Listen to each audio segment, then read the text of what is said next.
Good evening all of you. आज पुनः फिर से हम लौटे हैं अपने उसी सेशन के साथ जिस सेशन पे कल हम स्टॉप हुए थे। यानी कल हमने आप लोगों को बता रहे थे फंडामेंटल राइट्स, यानी मौलिक अधिकार हमारे कितने प्रकार के हैं? 6 प्रकार के। 6 प्रकार में से हमने आपको कल 2 प्रकार के बता चुके थे। आज उसके आगे से हम आपको बताते हैं। तो आज हमारा तीसरा जो है शोषण के विरुद्ध अधिकार, यानी हमारा जो तीसरा है शोषण के विरुद्ध अधिकार, जिसको बोलते हैं द राइट्स अगेंस्ट एक्सप्लॉयटेशन, यानी जिसको बोलते हैं राइट्स अगेंस्ट एक्सप्लॉयटेशन। तो ये हमारा क्या है? शोषण के विरुद्ध अधिकार हमारा क्या है, इसको हम समझते हैं। तो ये हमारा जो है अनुच्छेद 23 से लेके 24 तक में इसको क्या किया गया, यानी दर्शाया गया है। यानी हमारे संविधान के अनुच्छेद 23 से लेके 24 तक में शोषण के विरुद्ध अधिकार का वर्णन किया गया है। सबसे पहले हम इसमें ये जानते हैं कि शोषण के विरुद्ध अधिकार है क्या। हालांकि आप लोग जानते हैं शोषण मतलब क्या होता है, किसी का क्या करना, किसी का इस्तेमाल करना, जिसको गलत तरीके से इस्तेमाल करना, या उसके साथ गलत दुर्व्यवहार करना, या गलत दुर्व्यवहार करके क्या करना, उसके साथ गलत काम करवाना, ये सब क्या होता है? शोषण होता है। लेकिन आज हम जानेंगे कि शोषण के विरुद्ध अधिकार में भी क्या क्या आते हैं। तो इसमें पहला है, हमने लिखा है यहाँ पे मनुष्यों के क्रय विक्रय पे रोक, यानी मनुष्यों के क्रय विक्रय पे रोक। सबसे पहले इसको समझते हैं। अनुच्छेद 23(1) के अनुसार, यानी 23(1) में कहा गया है, संविधान के 23(1) में एक कहा गया है कि मनुष्यों के क्रय विक्रय पे क्या होगी? रोक होगी। तो ये क्या है मनुष्यों के क्रय विक्रय पे रोक? हम इसके बारे में आपको बता रहे हैं कि संविधान में कहा गया है कि आप किसी भी, चाहे वो पुरुष हो या महिला हो या बालक हो या बालिका हो, ठीक है, आप इसमें से किसी को और खरीद या बेच नहीं सकते हैं। अगर आप ऐसा करते हैं तो क्या है? ये दंडनीय अपराध है। ये क्या है? एक दंडनीय अपराध है। आपको इसके तहत क्या हो सकती है? आपको सजाएं मिल सकती है। तो अनुच्छेद 23(1) में कहा गया है, यानी अनुच्छेद 23(1) में कहा गया है कि मनुष्यों के क्रय विक्रय पे क्या है? रोक है। यानी आप, इसका मतलब ये हुआ, आप किसी लड़के को कहीं, यानी जैसे होता है ना कि कई बच्चे चोरी करके क्या करते हैं, यानी कई लोग क्या करते हैं, बच्चों को चोरी करके, आजकल तो तमाम मामले देखते हैं, बच्चों को चोरी करके क्या करते हैं? बेच देते हैं, बच्चों को चोरी करके विदेश भेज देते हैं। तो ऐसा करने पे हमारे संविधान में क्या है? रोक लगाई गई है। हमारे संविधान में रोक लगाई गई है। अनुच्छेद 23(1) के तहत कहा गया है कि अगर आप ऐसे किसी कोई कार्य करते हैं तो कार्य पे क्या होगा, यानी आप ऐसे कार्य करते हुए पकड़े जाते हैं तो वो क्या है? ये दंडनीय अपराध है। ठीक है। दूसरा इसमें दिए बेगार श्रम से निषेध, यानी बेगार श्रम देखिए क्या होता है, अनुच्छेद 23(2) के अनुसार, अनुच्छेद 23(2), यानी ये सब हमारे शोषण के विरुद्ध अधिकार में आएंगे। तो अनुच्छेद 23(2) के अनुसार ये कहा गया है बेगार श्रम से निषेध, यानी बेगार श्रम से निषेध क्या होता है? इसमें ये होता है कि बिना वेतन काम, यानी बिना वेतन क्या कराया जाता है? काम कराया जाता है, उसको बेगार श्रम बोला जाता है। ठीक है। तो जैसे आप लोग, जैसे इसका अर्थ ये हुआ, हम आपको बताते हैं कि जैसे आप क्या करें, किसी से मेहनत करवा रहे हैं, कोई आपके घर काम कर रहा है, और काम करने के बाद से क्या हुआ, काम करने के बाद से जब उसको पैसा लेने का, यानी उसको अपनी मजदूरी लेने का क्या हुआ, टाइम आया, तो आप उसको पैसा नहीं दिए, या कोई व्यक्ति कंपनी में या किसी मिल में या कोई कारखाने में क्या करता है, काम करता है, और उसकी मजदूरी नहीं मिलती है, तो ये भी हमारे लिए संविधान के द्वारा क्या है? दंडनीय अपराध है। ये भी क्या हमारे लिए? दंडनीय अपराध है। जैसे पहले की जमानों में जानते हैं क्या होता था, जैसे राजा महाराजाओं का जब जमाना था तो क्या करते थे, मजबूरी बस किसी से जबरदस्ती काम करवाते थे। यानी एक तरह से इसका मतलब बेगार श्रम से भी मतलब हुआ कि जबरदस्ती किसी से क्या करवाना, काम करवाना, जबरदस्ती किसी से क्या करवाना, काम करवाना। तो ऐसे अगर आप कार्य करते हैं तो क्या है, मतलब वो दंडनीय अपराध है। आप किसी के ऊपर जबरदस्ती काम नहीं थोप सकते। इसका मतलब ये भी है कि आप किसी के ऊपर जबरदस्ती कोई काम नहीं थोप सकते। या ये भी कहा जा सकता है, अगर कोई व्यक्ति आपसे कर्जा लिया है तो आप उस कर्जे के बदले में, यानी हमने आपसे क्या किया है, 10,000 रुपए का उधार लिया है, और आप कहें कि हमारे 10,000 के बदले एक काम कर दीजिए, तो एक कार्य कराना भी क्या है, वो दंडनीय अपराध है। और जबरदस्ती पैसे भी वसूल करना क्या है, दंडनीय अपराध है। ये हमारे बेगार श्रम के अंतर्गत में आता है। और ये हमारे संविधान में अनुच्छेद 23(2) के अनुसार कहा गया है, अनुच्छेद 23(2) के अनुसार ये कहा गया है कि अगर आप किसी व्यक्ति से बिना वेतन का काम करवाते हैं तो वो क्या है, एक दंडनीय अपराध है। तीसरा इसमें है बाल श्रम में निषेध। इसको देखते हैं क्या है बाल श्रम।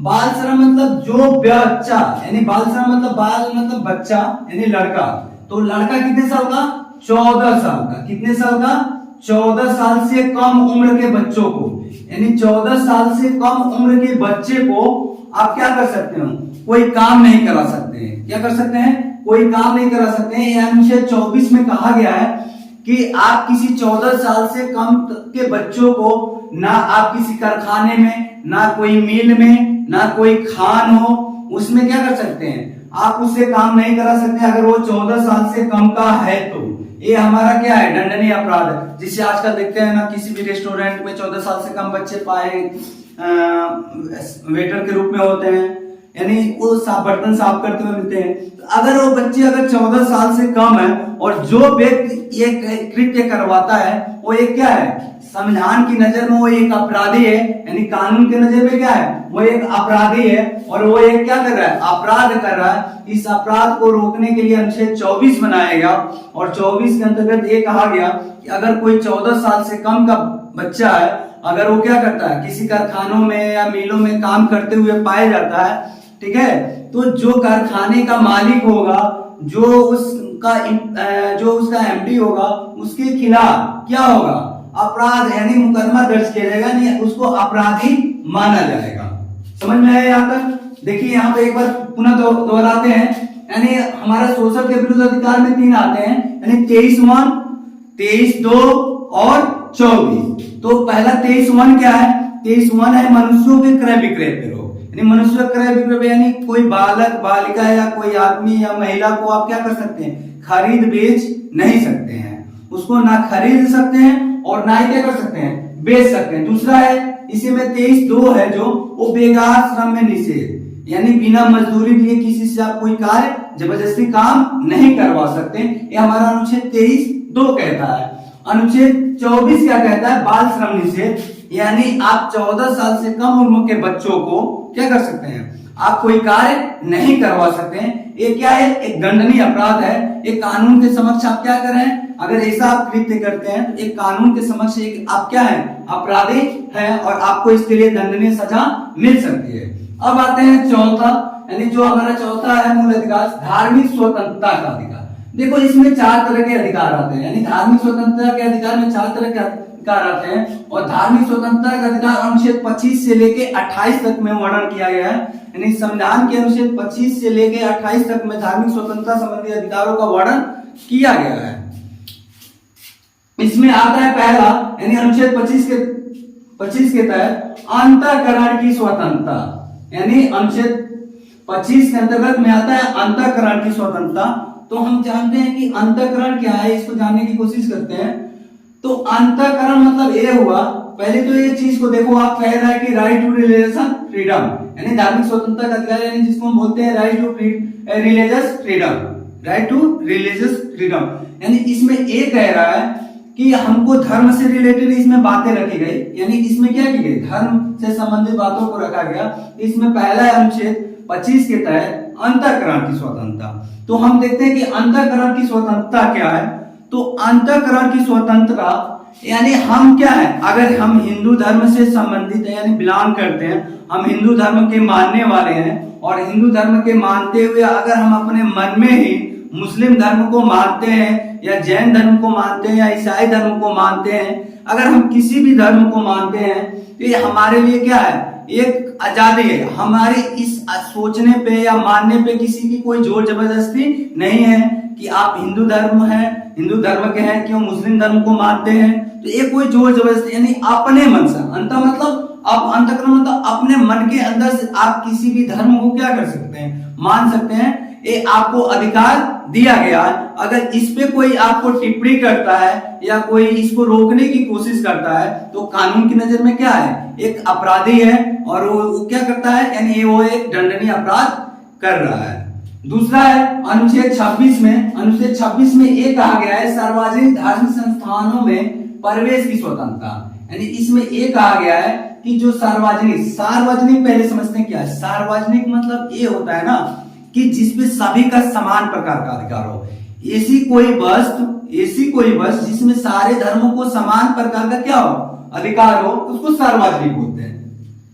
कह रहे हैं सार्वजनिक धार्मिक संस्थानों में प्रवेश की स्वतंत्रता, यानी ये कह रहा कि अगर हम अपने धर्म से रिलेटेड हैं, अगर हिंदू धर्म का है, अगर हम क्या करते हैं, अगर हमें कोई संगठन बनाना है, संगठन बनाकर किसी धर्म की स्थापना मतलब मूर्तियां बनानी है या मस्जिद बनवाने हैं या मंदिर बनवाने हैं, तो इसमें कोई क्या है, कोई रोक नहीं है, इसमें आप सीधे मतलब आप एंट्री कर सकते हैं। यानी और दूसरी तरफ से ये कहा जाता है कि अगर आप हिंदू धर्म से हैं, अगर कोई हिंदू धर्म का सार्वजनिक स्थल है, तो वहां पे ये नहीं है कि मुस्लिम धर्म का व्यक्ति जाएगा नहीं जाएगा और हिंदू धर्म का व्यक्ति जाएगा, या ईसाई धर्म का व्यक्ति नहीं जाएगा और हिंदू धर्म का व्यक्ति जाएगा, ऐसा कुछ नहीं है। इसीलिए कहा गया कि उन जगहों पे सारे धर्मों का आना जाना, यानी जो सार्वजनिक है उन सारे जगहों पर सारे प्रकार के धर्म क्या कर सकते हैं, उसमें प्रवेश कर सकते हैं। इसमें कोई बात है नहीं है। हमारे संविधान द्वारा अनुच्छेद 26 के अंतर्गत में क्या किया गया,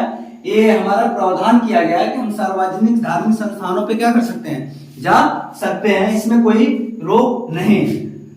इसमें जो तीसरा है अनुच्छेद 27 के तहत, अनुच्छेद 27 के साथ ये कहा गया कि धार्मिक प्रबंधन या आयोजन करने की स्वतंत्रता, यानी अनुच्छेद 27 में ये कहा गया कि हम किसी भी धर्म का क्या कर सकते हैं। अगर हम हिंदू धर्म से हैं तो अपने धर्म से संबंधित कोई संगठन बनाकर, कोई कार्य की यूनिटी बनाकर, हम कोई यूनिटी बनाकर अपने धर्म के बारे में कोई क्या कर सकते हैं, प्रबंधन कर सकते हैं, कोई योजना बना सकते हैं, और उसके लिए हम कहीं आयोजन, कोई कार्यक्रम रख सकते हैं। अपने धर्म के प्रचार प्रसार के लिए हम क्या कर सकते हैं, कोई क्या कर सकते, संगठन बना सकते हैं और कोई कार्यक्रम के माध्यम से उसको क्या कर सकते हैं, प्रचार प्रसार कर सकते हैं। लेकिन एक इसमें ध्यान देना है कि आपके उस संगठन बनाने और आपके उस आयोजन यानी वो कार्यक्रम करने से किसी अन्य धर्म यानी किसी अन्य धर्म के लोगों को क्या होना चाहिए, यानी अन्य धर्मों की बात नहीं होनी चाहिए। वहां पे आपको क्या करना है, अपने धर्म से संबंधित प्रचार प्रसार करके,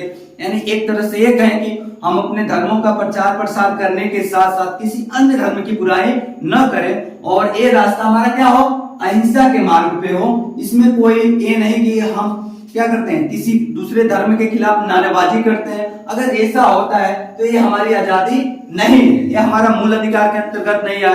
हमको एक छूट मिला है कि अगर हिंदू धर्म से संबंधित हैं हम, तो हिंदू धर्म से संबंधित होने के साथ साथ हम अपना एक संगठन बना सकते हैं। संगठन के माध्यम से हम कहीं कार्यक्रम रख सकते हैं, हिंदू समाज के लिए कोई कार्यक्रम रख सकते हैं धर्म से संबंधित, लेकिन उसमें किसी अन्य धर्म की क्या हो, बुराई न हो, यानी उसमें किसी दूसरे धर्म की बात न कही जाए, यानी उनका क्या हो, न हो। तो इस तरह की स्वतंत्रता हमको मिली है कि अपने धर्म से संबंधित हम क्या कर सकते हैं, कोई कार्यक्रम के माध्यम से हम क्या कर सकते हैं, कहीं कार्यक्रम कर सकते हैं। ये हमें अनुच्छेद 27 में छूट मिली है। चौथा इसमें धार्मिक कार्य के लिए छूट, धार्मिक कार्य के लिए छूट। देखिए इसको क्या है, अनुच्छेद 28 में कहा गया कि धार्मिक कार्य के लिए क्या होगा, कर में छूट होगा, सॉरी, यानी धार्मिक कार्य के लिए कर मतलब टैक्स में क्या होगी, छूट होगी। यानी अनुच्छेद 28 में हमारे फंडामेंटल राइट्स के धार्मिक स्वतंत्रता के अधिकार में अनुच्छेद 28 में कहा गया है कि अगर कोई धर्म विशेष से कार्य है तो उसमें जो कर लगता है उसमें क्या होगी, छूट। हालांकि ये सभी लोग जानते हैं कि जो धार्मिक संबंधित होते हैं नियम एवं कानून, जो धर्म से संबंधित नियम एवं कानून राज्य सरकार के अधीन होता है। राज्य सरकार के नियमों के अनुसार ही क्या होता है, धार्मिक कार्य के प्रबंधन होता है। तो राज्य सरकार के जो नियम एवं कानून होते हैं उसी के अंडर में हम क्या करते हैं, एक कार्य करते हैं। तो इसमें क्या होता है, अगर क्यों ही कोई क्या करते हैं, किसी मस्जिद का निर्माण, कोई मंदिर का निर्माण करते हैं, तो उसमें किया गया पैसे का खर्च, यानी उसमें लागत लगी, यानी जो पैसे की लागत लगी है उसमें क्या होता है, उसमें कोई टैक्स, उसमें कुछ जोड़ा नहीं जाता, उसमें टैक्स की क्या होती है, छूट होती है, कर की क्या होती है, छूट होती है। एक बार पुनः आपको दोहरा देते हैं, यानी धार्मिक स्वतंत्रता का अधिकार को क्या किया गया, अनुच्छेद 25 से लेकर 28 तक में वर्णित है। कभी कभी एग्जाम में क्वेश्चन में ये पूछ लेता है कि धार्मिक स्वतंत्रता का अधिकार यानी राइट टू रिलीजियस फ्रीडम मतलब हमारे संविधान के किस अनुच्छेद से किस अनुच्छेद तक में आते हैं, तो हमारे संविधान के अनुच्छेद 25 से लेके अनुच्छेद 28 तक में आते हैं। इसमें ये देखते हैं, कभी कभी ये पूछ देता है यानी धार्मिक स्वतंत्रता के अधिकार में अनुच्छेद 25 क्या कहता है, तो 25 ये कहता है कि अंतःकरण की क्या है, स्वतंत्रता है। अंतःकरण की क्या है, स्वतंत्रता। मतलब इसमें कि हम अपने अंतर्मन यानी अपने अंदर से हम किसी भी धर्म की उपासना कर सकते हैं, ये हमें खुली छूट है। दूसरा दिया है अनुच्छेद 26 में, अनुच्छेद 26 में किया है कि सार्वजनिक धार्मिक संस्थानों पर, ऐसा नहीं हम किसी भी जो सार्वजनिक स्थान है जो धर्म से रिलेटेड है वहां पे किसी भी विशेष धर्म को छूट न देकर सारे धर्मों को समान प्रकार का छूट दिया जाता है, उसमें कोई रोक नहीं है, यानी अनुच्छेद 26 कहता है। अनुच्छेद 27 ये कहता है धार्मिक प्रबंधन या आयोजन करने के, यानी हम अपने धर्म से संबंधित कोई क्या कर सकते हैं, प्रबंधन कर सकते हैं, कोई योजना बना सकते हैं, लेकिन उसमें ध्यान रहे किसी अन्य धर्मों को ठेस नहीं पहुंचनी चाहिए, और योजना बनाकर हम कोई कार्यक्रम रख सकते हैं, ये हमको खुली छूट मिली है संविधान के द्वारा।